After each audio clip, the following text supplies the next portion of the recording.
पूरे पाकिस्तान में इसी तरह ही हो रहा है कि लाइट आ जा रही है। कसम वाली बात है कि मुझे नहीं पता था, खुर्रम दस्तगीर साहब ने भी यही बात की है। सवाल ये है कि आपके होते हुए क्यों हुआ है? हकीकी तहरीके इंसाफ का आज बाकायदा तौर पर कौमी असम्बली से सफाया हो गया है। तहरीके इंसाफ तटपटा गई है वजारत आला से। परवेज इलाही साहब जब से फारिग हुए हैं उनको पता है इस बात का कि उनको इमरान खान साहब के अंडर काम करना है। ये बाकियों की जो है ना वो बस की बात नहीं है। ये वाला फॉर्मूला जो है इस्तेमाल किया जा सकता है कि जनाब पहले मर्दमशुमारी होगी। जस्टिस सरदार तारिक मसूद उन्होंने कहा कि किसी और जज को मुकर्रर कर दे, मैंने ये पीले नहीं सुनी। इमरान खान की अदम पेशी पर नाकाबिल जमानत वारंट गिरफ्तारी जारी किए जाएंगे।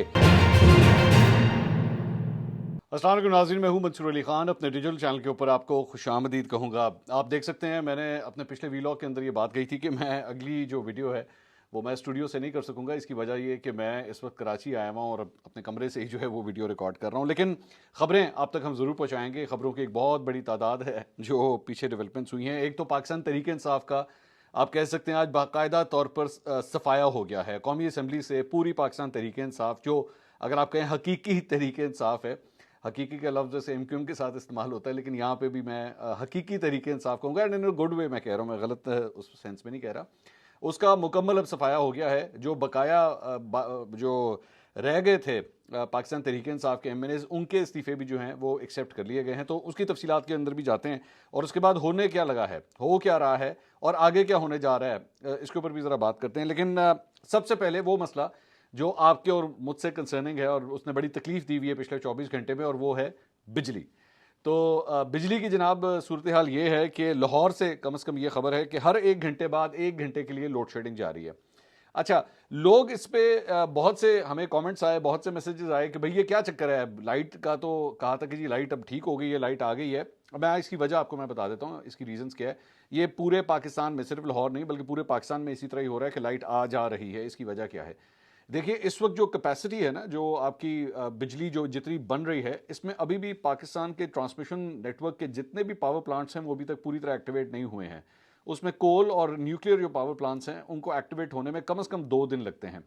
तो जब तक वो पूरी तरह एक्टिवेट नहीं होते और वो सिस्टम के अंदर बिजली को इंक्लूड नहीं करते, तब तक जितनी बिजली बन रही है आपके वाटर रिसोर्सेज से या फर्नेस ऑयल के जरिए जो बिजली बन रही है उसी को डिस्ट्रीब्यूट किया जा रहा है, वो जितनी भी बन रही है। तो इसीलिए थोड़ी देर के लिए लोड शेडिंग होती है और फिर दोबारा लाइट आती है, फिर लाइट चली जाती है। तो ये आंख मचोली का सिलसिला जो है वो इसी वजह से जारी है, क्योंकि बिजली पूरी नहीं है अभी आपके पास। अब ये आहिस्ता आहिस्ता अगले 48 घंटे के अंदर जिस तरह बिजली बनती जाएगी तो ये लोड शेडिंग का दुरानिया जो है मोस्ट प्रॉब्ली कम होता जाएगा। तो ये वो रीज़न है जो हमें बताई गई है, जो मैं आपके साथ शेयर कर सकता हूं। तो बिजली की जो है वो सूरत हाल ये है। बल्कि इस पर वफाकी वज़ीर तवानाई खुर्रम दस्तगीर साहब ने भी जो एक प्रेस कॉन्फ्रेंस की, उन्होंने कहा मुल्क भर में बिजली का निज़ाम मुकम्मल तौर पर बहाल कर दिया गया है। गुज़िश्ता रोज़ सुबह 7:30 बजे तकनीकी खराबी हुई जिसका अभी पता नहीं चल सका है। तो अभी हमें सानू वाले भी नहीं पता कि लाइट गई क्यों थी। उन्होंने कहा कि जी जौहरी प्लांट को दोबारा शुरू होने में 24 से 48 घंटे चाहिए, जबकि कोयले के प्लांट को भी 48 घंटे चाहिए। ये बात मैं अभी थोड़ी देर पहले आपको बता के हटाऊँ। उन्होंने कहा इसीलिए अगले 48 घंटों में मुल्क में बिजली की कमी रहेगी, जिस वजह से अगले 48 घंटों में मुल्क में लोड शेडिंग रहेगी। परसों तक सब कुछ बहाल हो जाएगा। ये एग्जैक्टली वही बात है जो मैं आपको बता। अच्छा, वैसे ये खुर्रम दस्तगीर साहब जो कह रहे हैं इतना काम तो मैं भी कर सकता जो मैंने भी थोड़ी देर पहले, और कसम वाली बात है कि मुझे नहीं पता था, खुर्रम दस्तगीर साहब ने भी यही बात की हुई है। ये इतना एक्सपीरियंस हो चुका है कि हमें इतना पता लग जाता है कि पावर प्लांट्स जो होते हैं उनको कितनी देर लगती है एक्टिवेट होने में। उन्होंने कहा खदशा है और तफ्तीश करनी है, क्या हमारे सिस्टम में हैकिंग के जरिए बैरूनी मुदाखलत तो नहीं हुई। लो जी, इतने भी बैरूनी मुदाखलत आ गई। बैरूनी मुदाखलत जो होती है हमारे यहाँ पाकिस्तान में सिर्फ हुकूमतें गिराने के लिए नहीं होती, बिजली जाने के लिए भी जो है बैरूनी मुदाखलत हो सकती है। उन्होंने कहा इस बात की भी तहकीकात की जाएंगी, अलबत्ता इंटरनेट से बैरूनी मुदाखलत के इम्कान कम है। वज़ीर आज़म ने 3 रुकनी इंक्वायरी कमेटी बनाई है जिसकी सरबराही मुसद्दिक मलिक करेंगे। अच्छा, वैसे ये जिस चीज़ की ये बात कर रहे हैं ना, ये आपका जो नेशनल ट्रांसमिशन सिस्टम होता है बिजली का, इस तरह की हैकिंग जो है वो पहले भी हो चुकी है। और मेरे ख्याल में ईरान के अंदर एक इस तरह का वाक़या पेश आया था कि उनका जो बिजली का निज़ाम था उसके अंदर हैकिंग हुई थी। उनका कोई एटॉमिक सेक्टर था, उसके अंदर जो है हैकिंग हुई थी। तो ये कुछ उसका खदशा जो है वो खुर्रम दस्तगीर साहब भी जो है वो जाहिर कर रहे हैं। लेकिन वैसे पाकिस्तानियों का एक मुझे कहना पड़ेगा, हमारा जो सबसे अच्छा मशगला है ना वो ये है कि जब आपको किसी चीज़ की समझना है कि ये क्यों हुआ है, तो 1 मिनट लगाएं और बाहर की ताकतों के ऊपर जो है ना वो ये इल्ज़ाम लगा दें।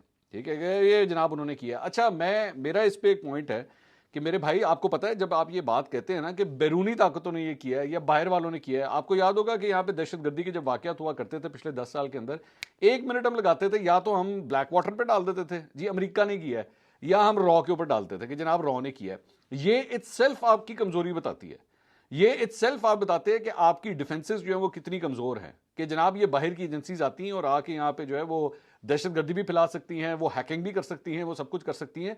ये इटसेल्फ बताती हैं कि आप कितने कमजोर हैं।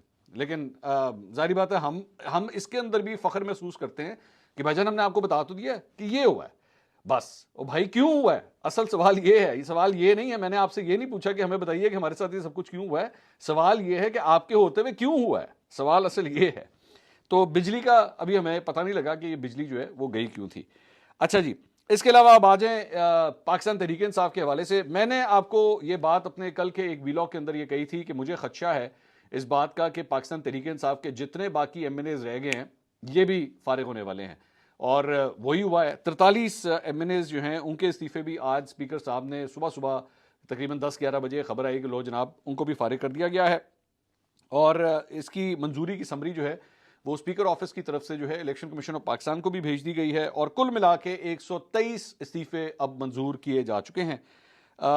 ताहम तहरीक इंसाफ के 2 ऐसे अरकान हैं जिनके इस्तीफे अभी तक मंजूर नहीं हुए, वो हैं सरदार तालिब और नवाज इलाही। उन्होंने छुट्टी की दरख्वास्त दे रखी है, तो इस वजह से जो कि असेंबली के फ्लोर के ऊपर पड़ी जा चुकी है, तो उनके अलावा जितने टिकट होल्डर्स थे और ख़वातीन जो MNAs थी उन सबको जो है वो अब फारिग कर दिया गया है।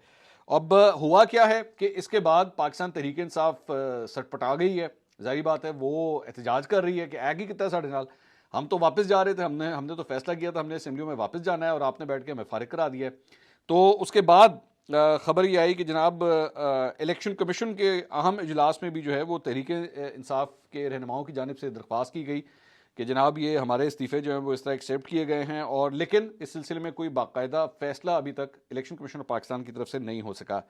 और इजलास में आम इंतखाबात से मुतल्लिक पंजाब और खैबर पख्तूनख्वा के गवर्नर्स को भी जो है वो अब ख़त लिखने का फ़ैसला किया गया है, और उन दोनों खतूत में आम इंतखाबात के लिए जो है वो तारीख देने का कहा जाएगा कि जनाब डेट्स जो है वो अनाउंस करें। पाकिस्तान तहरीक इंसाफ को इस बात का गिला है कि गवर्नर पंजाब बलीग रहमान साहब ने जो उनका आईनी फ़र्ज़ बनता था कि अगले इलेक्शंस की डेट भी अनाउंस करें पंजाब के अंदर कब होंगे, लेकिन ये डेट जो है उनकी जानिब से अनाउंस नहीं की गई। तो इलेक्शन कमीशन ने जो है इसके ऊपर भी गौर होश किया है।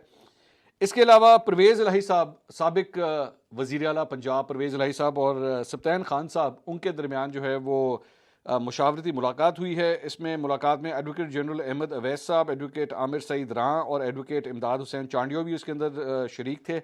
और जो मौजूदा सियासी सूरत हाल है, मेरे पास वैसे ये खबरें हैं कि परवेज़ इलाही साहब जब से फारिग हुए हैं वजारत आला से, जब से फारिग हुए हैं उसके बाद से पॉलिटिकली काफ़ी एक्टिव हो गए हैं, काफ़ी मेल मुलाकातों का सिलसिला जो है उन्होंने शुरू कर दिया है। But one thing is still pending.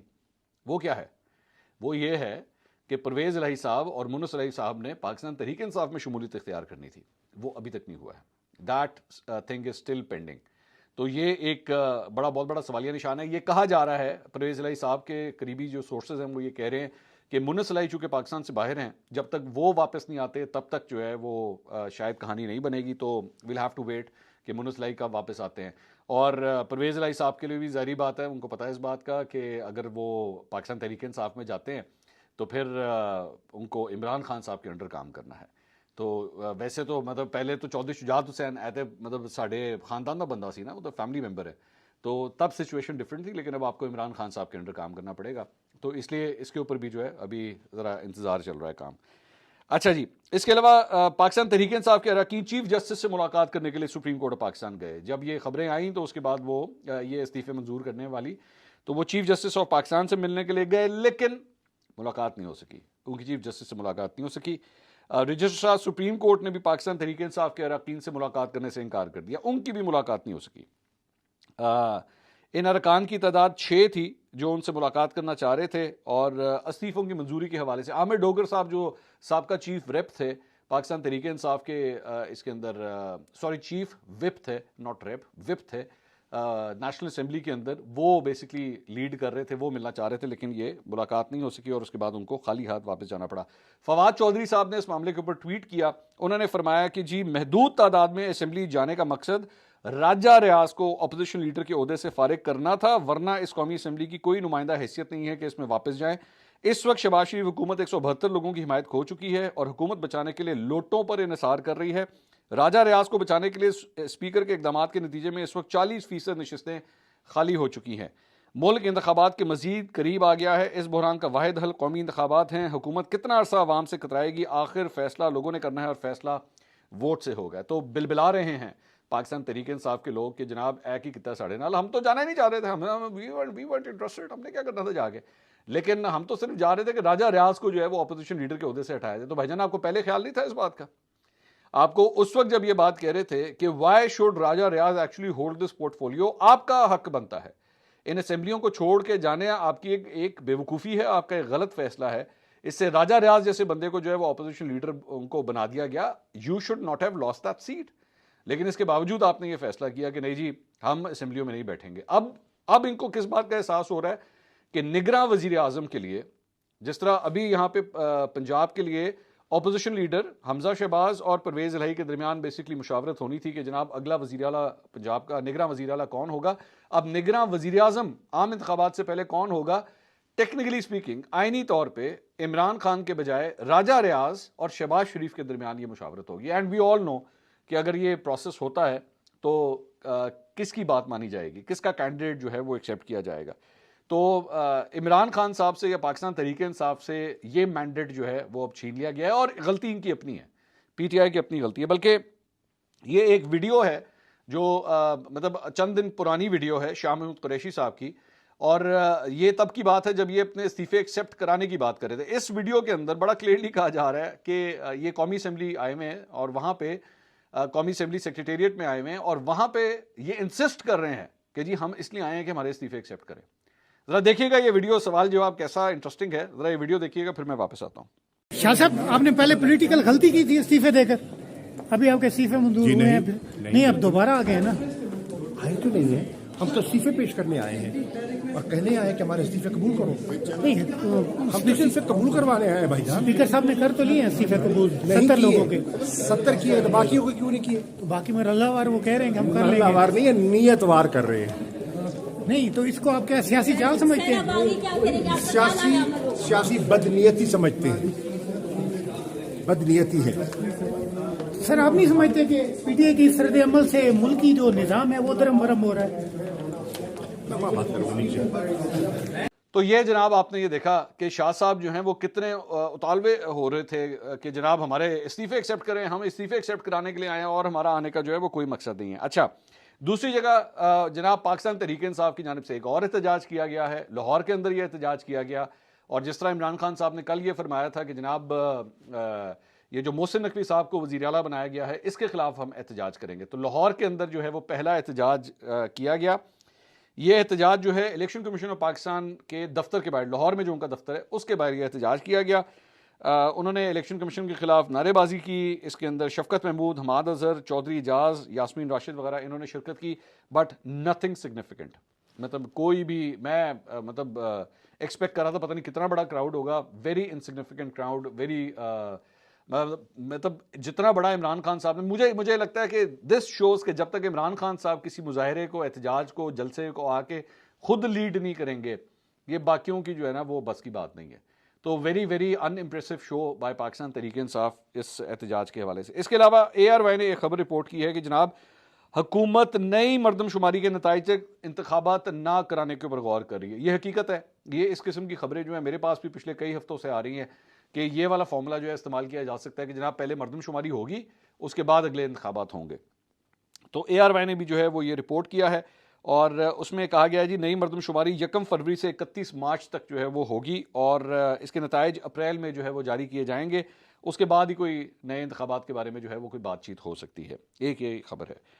इसके अलावा एक और ख़बर है जी कि आज़म सवाती को पाकिस्तान तहरीक इंसाफ का एडिशनल सेक्रेटरी जनरल जो है मुकर्रर कर दिया गया है, उनकी तरक्की हो गई है। असद उमर साहब ने बाज़ाब्ता इसका नोटिफिकेशन भी जारी कर दिया है और आज़म सवाती साहब ने मीडिया से गुफ्तगू करते हुए कहा कि इस मुल्क को ना जौहरी ताकत और ना ही आर्मी बचा सकती है, बल्कि इसको हमारा अज़म बचा सकता है।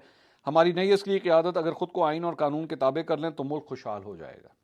ये आज़म सवाती साहब ने बयान दिया। नए आर्मी चीफ के हवाले से ही इज़ बीन वेरी सॉफ्ट, मतलब वो जिस तरह बाजवा साहब के बारे में बातें करते थे ना, तो इस किस्म का जो है वो कोई चक्कर नहीं है। Is been very soft about that. अच्छा जी, इसके अलावा सुप्रीम कोर्ट में साइफर के मामले की तहकीकात के लिए दायर चेंबर अपीलों पर समाअत हुई, जिसमें जस्टिस सरदार तारिक मसूद ने ये अपीलें सुनने से माजरत कर ली।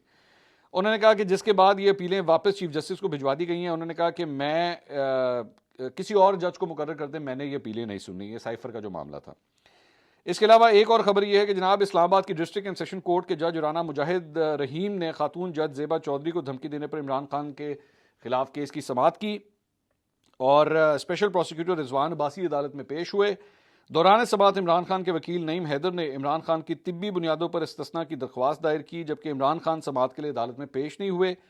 अदालत के इस्तफसार पर इमरान खान साहब के वकील नईम हैदर ने बताया कि जी हमें नोटिस का कल रात को पता लगा है। उसमें कहा गया कि इमरान खान की अदम पेशी पर नाकाबिल ज़मानत वारंट गिरफ्तारी जारी किए जाएंगे। स्पेशल प्रोसिक्यूटर ने ये कहा। तो उसके बाद इसमें केस में इस्तिस्ना की दरख्वास्त पर फैसला जो है वो महफूज कर दिया गया। एक डेवलपमेंट ये हुई है। इसके अलावा आज़ादी मार्च में जो तोड़ फोड़ और दफ़ा 144 की खिलाफ वर्जी के केस की समाअत हुई, वो असद उमर, फैसल जावेद, अली नवाज जवान और शेख रशीद के हवाले से हुई। वो अदालत में पेश हुए। इमरान खान ने तिब्बी बुनियादों पर हाजिर से इस्तिस्ना की दरख्वास्त दी, जबकि शाह महमूद कुरैशी अदालत में पेश नहीं हुए। शेरियर आफरीदी मुल्क से बाहर हैं, कासिम सूरी कोयटा गए हुए हैं। तो इनके ये मामला चल रहे थे। शेख साहब से पूछा गया कि जनाब शेख साहब आप इतने लेट क्यों आए। वो एक्चुअली कोर्ट की प्रोसीडिंग शुरू हो चुकी थी, उसके बाद भी वो लेट आए। तो जज साहब ने बल्कि कहा भी कि जी शेख साहब आप तो सुबह बड़ी जल्दी उठने वाले शख्स हैं। शेख साहब एक्चुअली मैं आपको बताऊं सुबह 5-6 बजे उठने वाले शख्स हैं। ये रात को सोते भी जल्दी हैं और सुबह उठते भी जल्दी हैं, मतलब बड़ी अच्छी रूटीन है इनकी इस हवाले से, एक हेल्दी रूटीन है उनकी। तो उन्होंने कहा जी मैं 20 घंटे की डायरेक्ट फ्लाइट लेके पहुंचा हूं और सीधा मैं कोर्ट के अंदर जो है वो आ गया हूं, तो उसके लिए माजरत। बाकी मुल्ज़मान के हवाले से सवाल किया गया तो उनके बारे में वकील ने कहा कि जी परवेज़ खटक, मुराद सईद और अली मोहम्मद खान आ रहे हैं जो इस वक्त रास्ते में हैं। और उन्होंने जज की जानिब से रिमार्क्स दिए गए कि जी समाअत का वक्त 11 बजे है तो सबको एक साथ जो है वो लेकर आएँ। उसके बाद समाअत जो है वो मुलतवी कर दी गई। इसके अलावा इमरान खान साहब की जानिब से ख्वाजा आसिफ के खिलाफ जो है वो जो 10 अरब रुपए का हर्जाने का केस है, उसकी समाअत 28 जनवरी को जो है मुकर्रर कर दी गई है। इस केस के अंदर इमरान खान साहब के खिलाफ जरा हो रही है और वो जरा फिर अगली डेट के ऊपर चली गई थी, तो अब जो अगली डेट होगी उसके अंदर ये जरा जो है वो कंटिन्यू होगी। और इसके साथ साथ वफाकी हुकूमत ने तोशा खाना से मुतल्लिक डेटा जो है वो पब्लिक करने का फैसला कर लिया है। ये फैसला वफाकी काबीना के इजलास में किया गया। Very good. मैं खुद ये बात कह रहा था कि सबके बारे में पता लगना चाहिए, किस किसने क्या क्या कुछ लिया है, कितने का लिया है, किसने रखा है, किसने बेच दिया है, कब लिया है, ये सारी डिटेल्स जो हैं वो सामने आनी चाहिए। तो वफाकी काबीना ने अब ये फैसला कर लिया है। अलबत्ता अदालत में जाके इन्होंने पहले ये कहा था जी अगर ये डिटेल्स हमने शेयर कर दी तो पाकिस्तान के खारजी ताल्लुकात के ऊपर असर पड़ेगा, लेकिन अब इन्होंने फैसला किया कि जी उसको पब्लिक कर देना चाहिए। So this is good. इसके अलावा मुस्लिम लीग नून के एक कारकुन हैं नासिर भट्ट। दुनिया न्यूज़ ने नासिर भट्ट को कातिल और मनशियात फरोश कहने पर उनसे माफ़ी मांग ली है। ये बेसिकली एक डेवलपमेंट हुई है। नासिर भट्ट ने मुख्तलिफ चैनलों के अगेंस्ट जो है वो केसेस किए हुए थे, तो दुनिया टीवी के अगेंस्ट भी उन्होंने केस किया था। उन्होंने कहा कि जी अल्हम्दुलिल्लाह दुनिया न्यूज़ ने यूके कोर्ट में मुझे और नवाज शरीफ को सिसिलियन माफिया कहने और दीगर झूठे इल्ज़ामात पर 90,000 पाउंड हर्जाने में दिए और 85,000 पाउंड लीगल फीस। अयाज अमीर और जस्टिस आसिफ सईद खोसा झूठे करार। दुनिया न्यूज़ ने तस्लीम किया कि मैं और नवाज शरीफ बेगुनाह हैं। और नासिर भट्ट ने दुनिया न्यूज़ के खिलाफ इन पर झूठे इल्ज़ामात लगाने पर लंदन हाई कोर्ट में केस दायर किया था। तो ये इन्होंने जनाब एक केस जो है वो और जीता है। नासिर भट्ट साहब इस ARY के जो वहाँ के जो उनके जो वहाँ के पार्टनर हैं लंदन से, उनके अगेंस्ट भी केस जीत चुके हैं और भी मुख्तलिफ चैनल्स के अगेंस्ट ये केसेस जीते हैं। तो अब दुनिया न्यूज़ के खिलाफ भी जो है ये नासिर भट्ट ने एक और केस जीता है। अब तक के लिए इतना ही। अगली वीडियो में दोबारा मुलाकात होगी। अल्लाह हाफिज़।